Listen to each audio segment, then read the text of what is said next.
сонсогчдоо танилцуулах ээлжирлээ. Монгол Солонгосын хамтарсан эрхтэн шилжүүлэн суулгалтын 4-р семинар Улаанбаатар хотноо энэ сарын 7-оос 9-ний өдрүүдэд зохион байгуулагдлаа. Семинарыг нээж эрүүл мэндийн дэд сайд Бямсуран бүгд 8 Солонгос улсаас Монгол улсад суух онц бөгөөд бүрэн эрхтгэлчин сайд Жонжэ намнар үг хэлсэн юм а. Донорын тухай хууль шинжилэн батлагдсанаар эрхтэн шилжүүлэн суулгах үйл ажиллагааны удирдлага зохион байгуулалтыг шинэ төвшөнд гаргасан. За энэ хууль маань 2018 оны 2 дугаар сарын 18-ны 19-ний өдрөөс эхлэн орон даяар хэрэгжиж эхэлж байгаа.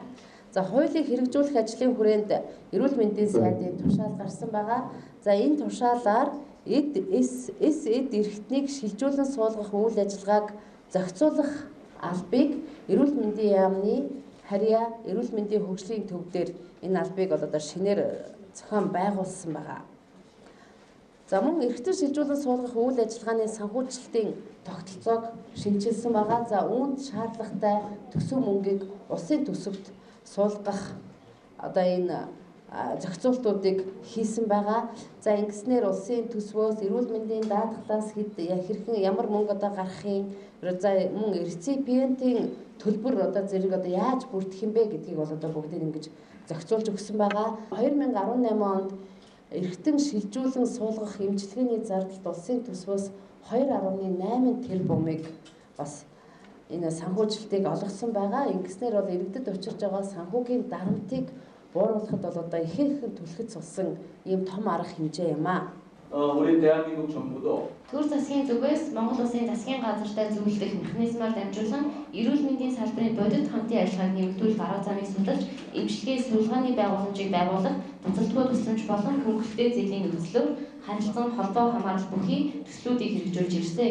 Түүний нэг нь улсын 1-р эмнэлэгт мэс заслын дараах эмчилгээ судалгааны төвийг байгуулж, мэдээлэл холбоо технологид суурилсан алсын зан системээр хоёр улсын эмч нар санал бодлоо чөлөөтэй солилцож, өвчтний эмчилгээ судалгаанд туслах зорилготой төсөл мөн хэрэгжиж байгаа юм аа.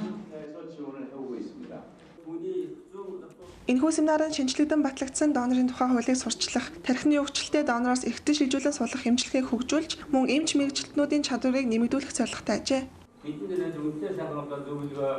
정말 тархины өвчлөлтэй байгаа хүмүүс нь болохоор оролцоор 9 хүн болохоор шинэ амьдралыг бэлгэлж болохоор байдаг. Тэгээд тэнд дундаас болохоор иллэг, бөөр, зүрх, нойролчирхай, ходоод, уушиг тэр эрхтнүүдийг бол авах боломжтой байдаг. Эмч эмнэлгийн ажилтнууд болон засгийн газраас ч гэсэн бүгд дэмжлэг аваад ингээд тодорхой шатанд очсон байгаа болохоор ард иргэд та бүхэн эрхтэн шилжүүлэхийн хаалгаанд тус нэмэр болж донор болоосой гэж хүсэж байна. Дөрөвдөгчлөлдөө зохион байгуулагдаж буй энэхүү семинарт 10 гаруй гадаадын эрдэмтэд оролцож бэлтгэл тавьсан юм. Эрхтний донорын талаар энэ сайн дураараа эрхтний одоо бусдад бэлэглэх талаар энэ үйл ажиллагааг сурталчлах, сургалт явуулах гэсэн энэ хоёр арга бол одоо энэ олон нийтийн ойлголтыг одоо нэмэгдүүлэхэд хамгийн гол аргуудын нэгт тооцогддог. За тэгээд сургалт энэ дундаас сургалт нь бас нэлээд их үр өгөөжтэй, үр дүнтэй тооцогддог. Тэгээд сургалтыг одоо арга гэрийнхэнд зориулсан сургалтууд явуулахад их үр өгөөжтэй байдаг гэж үздэг юм аа. 그 기증자를 어디서 구하느냐? Энэхүү эрхтэн шилжүүлэлтийн 4-р семинар амжилттай өндөрлөж 2 орны эмч мэргэжилтнүүд туршлага солилцсон юм а.